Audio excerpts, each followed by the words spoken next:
नमस्कार दोस्तों, yoga tuber YouTube channel में आप सभी का स्वागत है। आज की इस वीडियो में हम लीवर अल्सर के बारे में बात करेंगे। उसके क्या क्या कारण होते हैं, कौन कौन सी स्थिति होती है, उसके लक्षण क्या होते हैं और किस प्रकार हम इसको योगा अभ्यास और प्राणायाम द्वारा ठीक कर सकते हैं। सबसे पहले जानते हैं लीवर अल्सर की कौन कौन सी स्थिति होती है। तो इसके मुख्य दो स्थिति हमको देखने को मिलता है। पहला होता है लीवर एब्सिस। लीवर एब्सिस में इस स्थिति में लीवर में पस से भरा हुआ घाव या फिर फोड़ा देखने को मिलता है, जो एक तरीके का इन्फेक्शन होता है, जिसके कारण हमें कमजोरी और थकान महसूस होने लगता है, उल्टी और मिचली आने लगती है, पेट के दाहिने तरफ राइट साइड दर्द महसूस होने लगता है। इस तरीके के लक्षण देखने को मिलता है। साथ ही पीलिया भी इसका एक लक्षण हो सकता है। इसके मुख्य कारण अपच या पाचन से संबंधित कुछ समस्याएं हो सकता है। साथ ही हमारे आंत जो इंटेस्टाइन है वो ठीक से काम ना करे तो ये भी इसका एक कारण हो सकता है। लीवर अल्सर का जो दूसरा स्थिति देखने को मिलता है वो होता है हेपेटिक अल्सर। हेपेटिक अल्सर की स्थिति में जो लीवर होता है उसमें काफी सूजन आ जाता है या फिर सिरोसिस जैसे गंभीर समस्याएं उत्पन्न हो जाती है, जिसके कारण लीवर पे दबाव बढ़ते जाता है और लीवर की जो सेल्स होती है, जो हेपेटिक सेल्स होता है, वो धीरे धीरे नष्ट होने लगता है। इसका मुख्य कारण आवश्यकता से अधिक शराब का सेवन करना, अपच गैस जैसी समस्याओं का बना रहना, साथ ही आवश्यकता से अधिक मिर्च मसाले और तले भुने पदार्थों का सेवन करना, ये हो सकता है। चलिए अब जानते हैं कि हम लीवर अल्सर के लिए कौन कौन से योग आसन कर सकते हैं।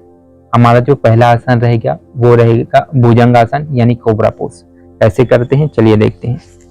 भुजंग आसन के लिए हम सीधा पेट के बल इस तरीके से लेट जाएंगे, पीछे पैरों को एक साथ रखेंगे और पैरों को फ्लैट करेंगे और दोनों हाथों को जस्ट शोल्डर के नीचे रखेंगे इस प्रकार से। फिर यहीं से हम श्वास लेते हुए हम अपने अपर बॉडी को ऊपर करेंगे। अपर बॉडी में दोनों शोल्डर को, अपने हेड को ऊपर करेंगे और हाथों से जमीन को हल्का सा प्रेस करेंगे और इसमें ध्यान देंगे कि हमारा जो कोहनी है वो इस प्रकार बाहर ना जाए। कोहनी को बॉडी से चिपका के रखेंगे और जितना हो सके ऊपर देखने का प्रयास करेंगे और इस स्थिति में आप 25 से 30 सेकंड तक रुकने का प्रयास करें। ये कोबरा पोज यानी भुजंग आसन हमारे लोअर एब्डोमिनल रीजन में यानी उदर के निचले हिस्से में अच्छा खिंचाव करता है, जिसके कारण हमारे लीवर में एक अच्छा खिंचाव आता है, जो हमारे लीवर का जो दबाव है उसको कम करता है और लीवर में ब्लड सर्कुलेशन को बढ़ाता है। फिर सांस छोड़ते हुए धीरे से वापस आएंगे। इस तरीके से भुजंग आसन का अभ्यास करेंगे।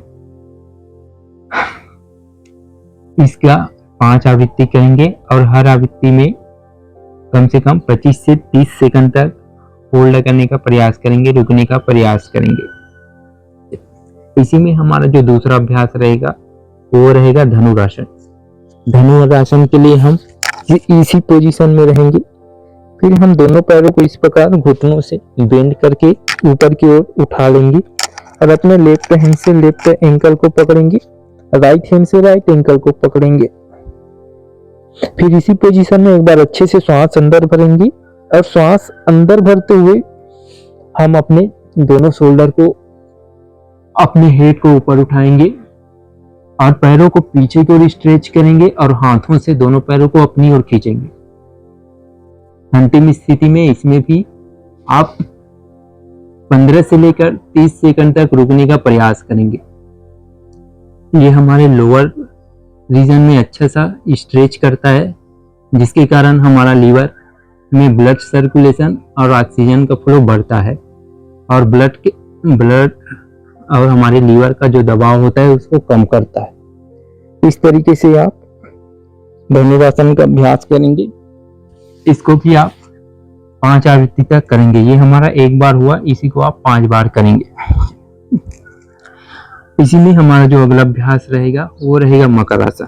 मकर आसन के लिए हम इस तरीके से दोनों हाथों को कपनुमा बनाकर अपने लुड्डी पे रखेंगे इस तरीके से, और इसी पोजीशन में कम से कम 30 सेकंड से लेकर 1 मिनट तक रुकने का प्रयास करेंगे।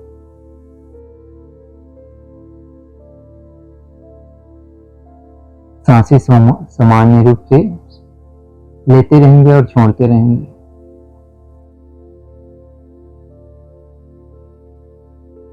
फिर धीरे से वापस आ जाएंगे। इसमें हमारा जो चौथा अभ्यास रहेगा वो रहेगा सुप्त पवन मुक्तासन। सुप्त पवन मुक्तासन के लिए हम सीधा पीठ के बल लेट जाएंगे। इस तरीके से सीधा पीठ के बल लेट जाएंगे। फिर हम अपने राइट लेग को बेंड करके अपने बटक्स के पास लाएंगे। दोनों हाथों के फिंगर को लॉक करके हम राइट लेग के काफ मसल्स को इस प्रकार से पकड़ेंगे। फिर इसी पोजीशन में अच्छे से श्वास अंदर भरेंगे। श्वास छोड़ते हुए पैरों को प्रेस करते हुए हम अपने थाई मसल्स को अपने चेस्ट के पास लाने का प्रयास करेंगे। इस तरीके से पूरा श्वास बाहर छोड़ के रखेंगे। और यदि आपको गर्दन से संबंधित कोई भी समस्या ना हो, यानी सर्वाइकल स्पॉन्डिलाइटिस या स्लिप डिस्क की समस्या ना हो, तो आप अपने हेड को ऊपर उठाकर अपने नॉस्ट्रल को अपने नी से, अपने घुटने से टच करने का प्रयास करेंगे। और इस स्थिति में भी आप 30 सेकंड तक रुकने का प्रयास करेंगे। फिर धीरे से सांस लेते हुए वापस आएंगे। जब हम इस तरीके से सुप्त पवन मुक्तासन का अभ्यास करते हैं तो ये हमारे पेट में अच्छा सा दबाव डालता है, जिसके कारण गैस अपच की समस्याएं दूर होती है। चलिए, ये हमारा राइट लेग से हुआ। इसी को लेफ्ट लेग से करेंगे। लेफ्ट लेग को बेंड कर लें, फिंगर लॉक करके लेफ्ट लेग के काफ मसल्स को पकड़ लें। श्वास छोड़ते हुए पैरों को अपने थाई को अपने चेस्ट के पास लाने का प्रयास करें और अपने फॉरहेड से अपने घुटने को टच करने का प्रयास करें। और इस स्थिति में ध्यान देंगे कि आपका जो दूसरा पैर है वो पूरी तरीके से सीधा जमीन पर रहे। इसमें भी आप 30 सेकंड तक रुकने का प्रयास करें। फिर धीरे से सांस लेते हुए वापस आ जाए। इस तरीके से ये हमारा एक आवृत्ति हुआ, पहले राइट लेग से फिर लेफ्ट लेग से। इसी को आप 5 बार करेंगे, यानी 5 बार राइट लेग से और 5 बार लेफ्ट लेग से इस अभ्यास को दोहराएंगे।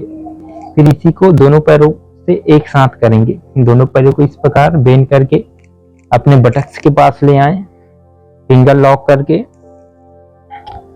काफ मसल्स के पीछे पकड़ ले। इस तरीके से अच्छे से श्वास अंदर भरें। फिर श्वास छोड़ते हुए पैरों को दबाते जाएं और अपने फॉरहेड से दोनों घुटनों को टच करने का प्रयास करें। ऐसा इसमें भी अंतिम स्थिति में 15 सेकंड से लेकर 30 सेकंड तक रुकने का प्रयास करें। पूरा श्वास बाहर, पैरों को अच्छे से प्रेस करें ताकि आपके पेट पे अच्छा सा दबाव आए। फिर श्वास लेते हुए धीरे से वापस आ जाएंगे। दोनों पैरों को सीधा कर लेंगे। इस तरीके से दोनों पैरों से भी आप इसको 5 बार दोहराएंगे। इसमें हमारा अंतिम और लास्ट जो अभ्यास रहेगा वो रहेगा अर्ध मत्स्येंद्र आसन। अर्ध मत्स्येंद्र आसन के लिए हम इस तरीके से दोनों पैरों को फोल्ड करके सुखासन की स्थिति में बैठ जाते हैं, यानी पालकी मोड़ के बैठ जाते हैं। फिर हम अपना जो राइट लेग है यानी दायां पैर हो उसको इस तरीके से बेंड करके अपने लेफ्ट जो नी है उसके साइड में रखते हैं ऐसा। और हम अपने लेफ्ट हैंड से अपने राइट नी को पकड़ के अपने लेफ्ट साइड पुश करेंगे, खींचेंगे और हमारा जो राइट हैंड रहेगा उसको पीठ के पीछे ले जाएंगे। इस तरीके से इसी पोजीशन में अच्छे से श्वास अंदर भरेंगे। श्वास छोड़ते हुए अपने स्पाइन को ट्विस्ट करेंगे। अंतिम स्थिति में आपका जो रुड्डी है और आपका शोल्डर है तो एक सीधी लाइन में हो जाए ऐसा प्रयास करेंगे। पूरा श्वास बाहर और पीठ के पीछे देखने का प्रयास करेंगे। इस स्थिति में आप 25 से 30 सेकंड तक रुकने का प्रयास करें। फिर सांस लेते हुए धीरे से वापस। जब हम इस तरीके से अभ्यास करते हैं तो हमारा लोअर जो एब्डोमिनल रीजन है उसमें अच्छे सा खिंचाव होता है, अच्छा सा ट्विस्ट होता है। ट्विस्टिंग के कारण हमारे जो लीवर है उस पर प्रेशर पड़ता है और इसके कारण यहाँ पे ब्लड सर्कुलेशन और ऑक्सीजन का फ्लो बढ़ता है, जिसके कारण लीवर का जो वर्कलोड है, जो दबाव है, वो कम होता है। ये हमारा राइट लेग से हुआ। इसी को हम लेफ्ट लेग से करेंगे। इस प्रकार राइट लेग को बेंड करके लेफ्ट बटक्स के पास लाएंगे और लेफ्ट लेग को बेंड करके राइट लेग के साइड में रखेंगे। अपने राइट हैंड से लेफ्ट लेग को इस प्रकार से स्ट्रेच करके राइट साइड ट्विस्ट करेंगे और हमारा जो लेफ्ट हैंड रहेगा उसको जस्ट पीठ के पीछे रख लेंगे। स्पाइन को स्ट्रेट करेंगे। इसी पोजीशन में श्वास अंदर भरेंगे, श्वास छोड़ते हुए अच्छे से ट्विस्ट करेंगे। अंतिम स्थिति में इसमें भी 15 से लेकर 30 सेकंड तक रुकने का प्रयास करेंगे। पूरा श्वास बाहर करते हुए स्पाइन को अच्छे से ट्विस्ट करें। फिर श्वास लेते हुए धीरे से वापस आ जाए। पैरों को नॉर्मल कर लें। इस तरीके से आप इसको भी 5 बार राइट लेग से, 5 बार लेफ्ट लेग से अभ्यास करेंगे।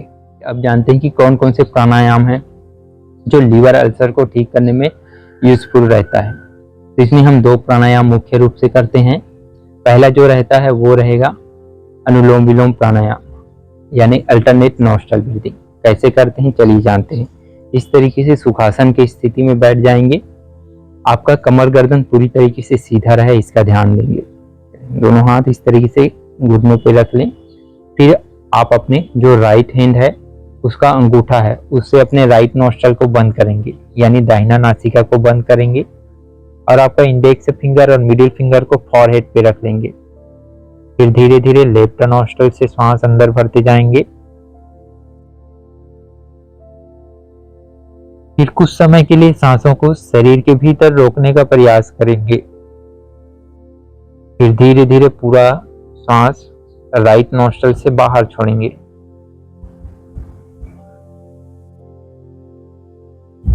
फिर राइट नॉस्ट्रल से ही इनहेल करेंगे।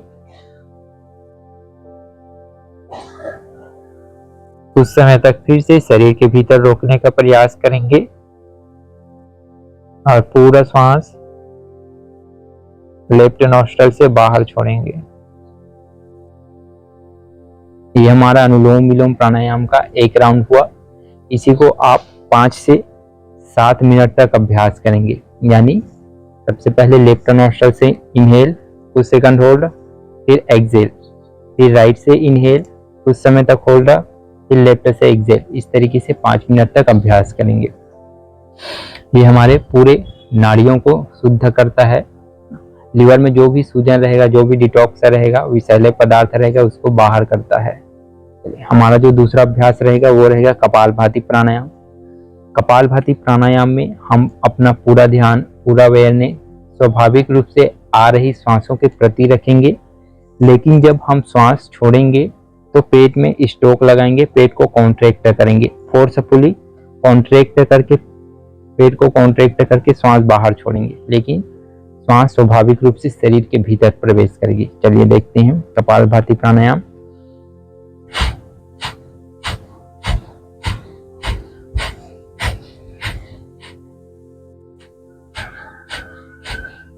पेट में स्टोक लगाते हुए सांस को बाहर छोड़ते रहें।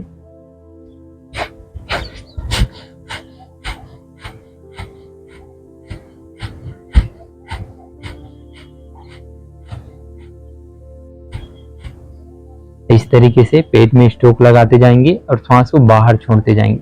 जब हम पेट में स्टोक लगाते हैं तो हमारे आंतों की, यानी जो इंटेस्टाइन होता है, उसका एक तरीके से पूरी तरीके से मसाज हो जाता है। पूरी तरीके से उसका, हमारे जो डाइजेटिव ट्रैक है उसका मसाज हो जाता है। जो हमारे लीवर है उसको डिटॉक्स करता है और लीवर में ब्लड सर्कुलेशन और जो ऑक्सीजन है उसके फ्लो को बढ़ाता है। तो कपालभाति प्राणायाम लीवर अल्सर में भी काफी यूजफुल होता है। तो ये था आज का योगाभ्यास लीवर अल्सर को ठीक करने के लिए। उम्मीद है आज का यह वीडियो आप सभी को पसंद आएगा। ऐसे ही योग और स्वास्थ्य से संबंधित वीडियो के लिए चैनल को सब्सक्राइब करें, वीडियो को लाइक और शेयर करना ना भूलें। मिलते हैं नेक्स्ट वीडियो में, तब तक के लिए जय हिंद।